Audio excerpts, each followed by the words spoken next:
the distance. One of my favorite genres is first-person shooters. Just turn your brain off, go through a short story while shooting cool weapons, killing fools. Usually I go for games like Far Cry or Call of Duty. Since I'm waiting for that Call of Duty Gamepass drop, I know we just got Modern Warfare 3, but I'm waiting for more of them. I was looking through my backlog and I noticed I had quite a few of FPS games by indie developers. So I thought, why not play 5 of them and get all the achievements in them. These are smaller teams. These aren't the greatest games, but they have some good ideas and there's charm to them in their own way. Now before we get into it, I do want all these devs to keep making games, improve on what doesn't work and what does work, or maybe try a different genre altogether. But let's get into them. Starting off, there's 2 games, United Assault Normandy 1944 and United Assault Battle of the Bulge. These are both developed and published by Polygon Art. Both of these games are $15. I'm putting these together because they're pretty much the same game. These have a promising premise, an open world roguelite in World War II. What could go wrong? Now, when I first bought these, like hearing the premise, it sounded so promising. It's always a good time killing Nazis. These games, you are dropped into a huge map and are tasked with various random objectives to do on the map, then extract. Killing enemies grants you XP, so when you extract you can level up and unlock stronger weapons to start your run with. Now when I say a huge map, I mean huge, almost too big. You'll spend most of your time running from place to place hoping to find a working vehicle to get around in. The major issue here is dudes constantly spawn behind you and out of your line of sight, which is a real pain in open fields where there's no cover and you only have a pistol to start out with. The objectives vary from destroying 88s, finding a map, or liberating towns by killing all the Nazis in there. I can see what they want to do here, and if they made the map smaller or have different maps centralized in one big town or city, I could see this working better. The mission mode that they have in Normandy 1944 in here is a good step in the right direction because it's got some neat ideas. You go into this cave where the Nazis have like an underground castle in there. Battle of the Bulge has some different things like an AI companion that you can bring with, but I found him to be pretty useless. It also has what calls bunker buster missions, which isn't as cool as it sounds. It's just a linear path forward, clearing it out of enemies, and you still go above ground. These games are lumped into what we call the easy achievement games, offering 2,650 gamer score between them, and it only took around 3 hours. I hope their next game is much smaller in scope.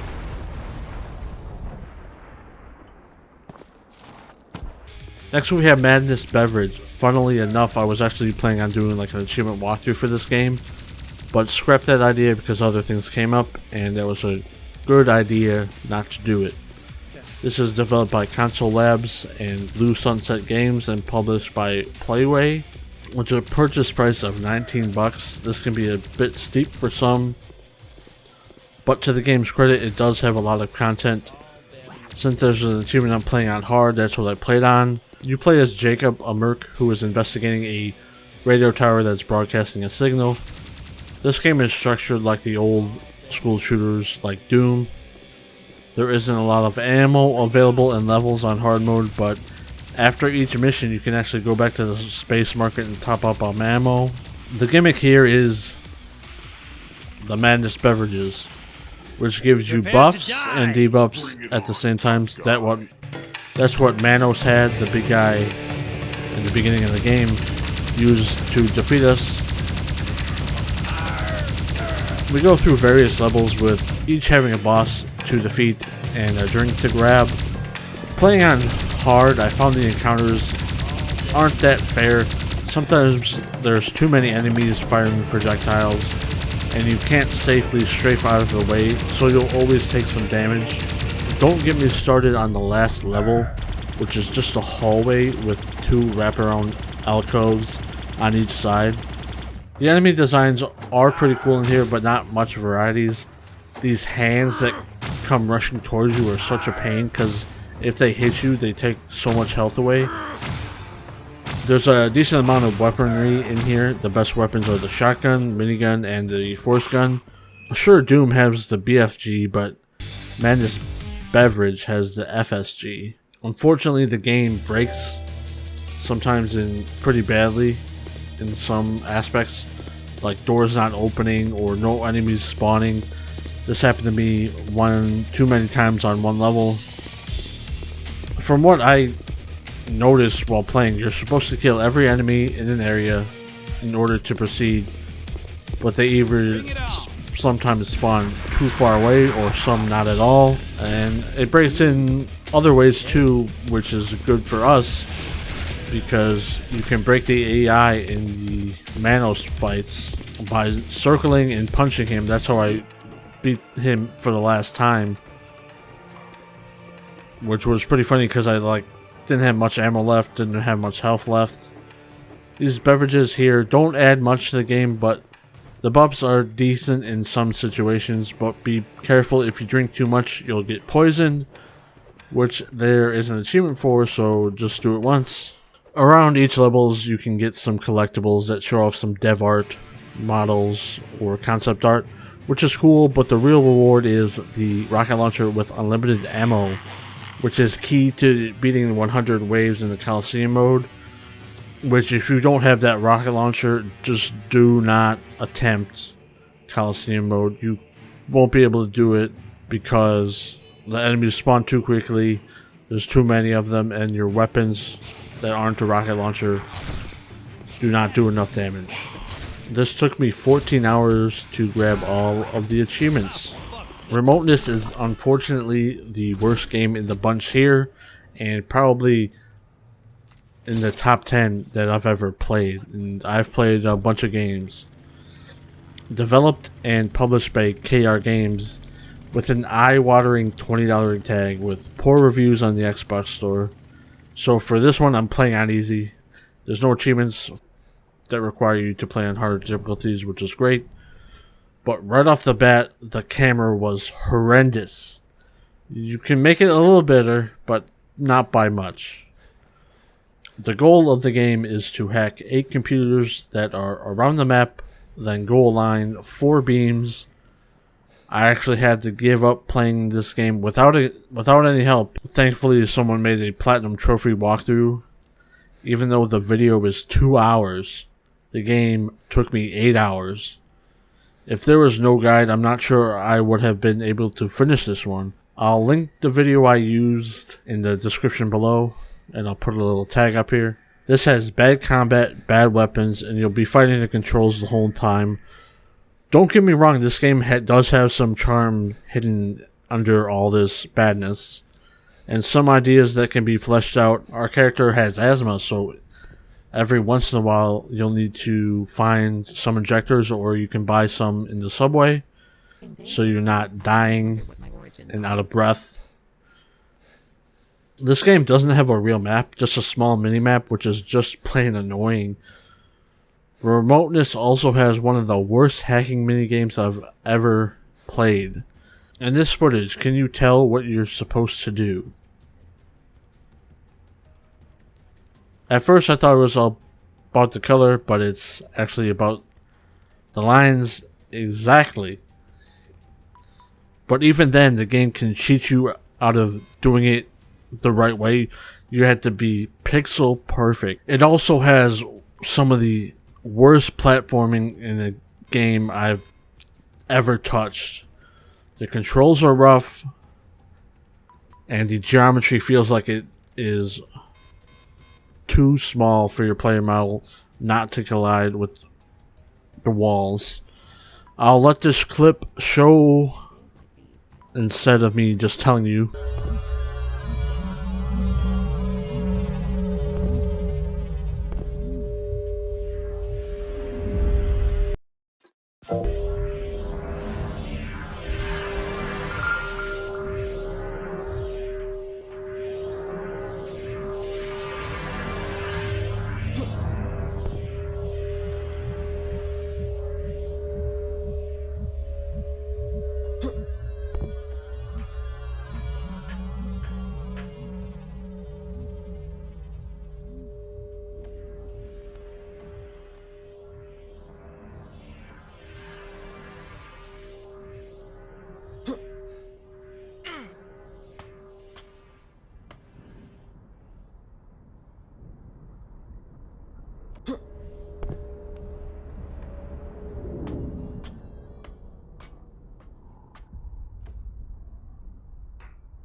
The metro scares me, but that's where all civilians are sheltering.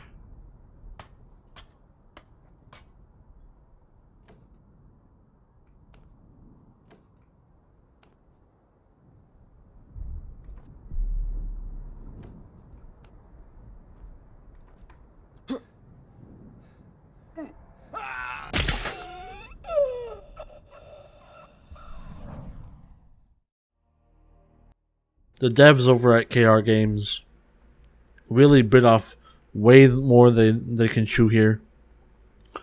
There's a sense of, yeah, just reach for the stars and maybe you'll make it, but when you don't succeed, they have a really, really bad game. Like, there's some charm here, like walking around the city. I was like, yeah, this is decent, and some of the puzzles that they had, like the fire puzzles, was okay. But I just can't recommend this one. And over on True Achievements, less than 10 have completed it, and I was 9th. Developed by Viva Games and the console port published by eHome Entertainment, Immortal Legacy: The Jade Cipher is easily the best of the bunch I've played. For $20, you can easily beat it pretty quickly, but if you're going for all the achievements, it's easily 8 to 10 hours. For me, it was around 9 hours, but I had some issues I'll get into later. In this game, you play as Tyre, a former Special Forces soldier. We crash land on Yingzhou Island in the Dragon Isle area, and have to explore this island, uncovering an ancient Chinese legend. This game is highly linear, with a few weaving paths here and there that leads to items, weapons, and collectibles, or these marble puzzles that are a bit frustrating because the marble can actually clip through the walls of the maze, which most of the time goes against you, but every once in a while the marble will help you out. When you are turning certain puzzle boxes, it becomes hard to see where the marble has to go next because you're just moving around in bad spots, and you just have to guess which spot is the right place to go to the next section.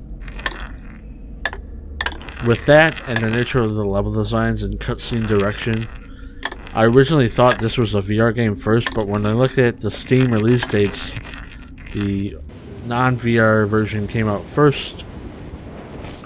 The gunplay in here is pretty fun. The monster designs are very well done too. Unfortunately, the English voice actor for Tyre sounds like it was recorded in a tin can or a cave, maybe just like far away. It's just kind of jarring because the other English voice acting in this were okay. I didn't notice any issues with that. Towards the end of the game, I was struck with a pretty bad soft lock where a piece of dynamite did not appear where I needed it to, so I had to restart and grab every one of those collectibles, redo all those marble puzzles. Thankfully, the game is pretty short, even I'm playing on hard mode. It's not that bad until the final boss. That boss is one of the worst bosses I've played just because it's so annoying. It has such tight timing on it, and you have to be frame perfect. It took me 34 minutes just to beat him. Countless tries. You have to shoot certain weak points under a couple seconds before the boss completes his wind up and attacks you. You can only get a hit a few times, and after all that, to get rewarded with a cliffhanger ending stung. I hope the devs can make another one of these games. If this looks interesting to you, I can recommend this one. This one starts off crazy because my first bite was actually getting the game to actually install onto my Xbox. Each time the download would freeze and not move. After a couple of days, it finally finished downloading, even though other games worked perfectly fine.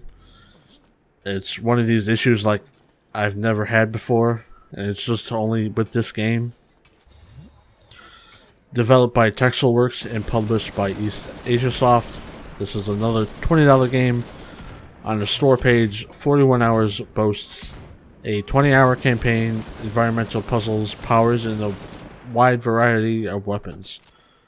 There's only one lie there. Can you guess which one? This starts off with a narrated comic strip. But I can accept that, especially after years of search. She calls herself Leah, and she's the cyborg who turned her back on her creator, which she refers to as the Demiurge. It's already been weeks since she hasn't checked into the system control for cyborgs, and that automatically scheduled her for decommissioning. I can understand her. At least she had some time. Which is something I didn't expect. You play as Ethan, accompanied by a cyborg named Leia, on a time quest to find the Demiurge. The time limit is 41 hours. I opted to play on novice difficulty because I had a feeling this combat would be pretty frustrating, and it turned out to be the correct choice to do that.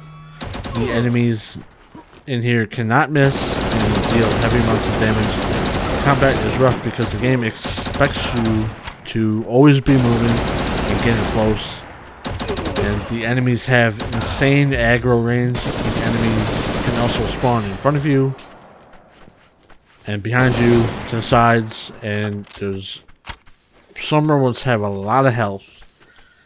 There's a decent chunk of weapons: assault rifles, snipers, submachine guns, and marksman rifles. I found it odd that the SKS couldn't get a scope, but the assault rifle got a ×8 scope. Every time you kill enemies, you gain XP. This XP is used for weapon attachments and upgrades for powers.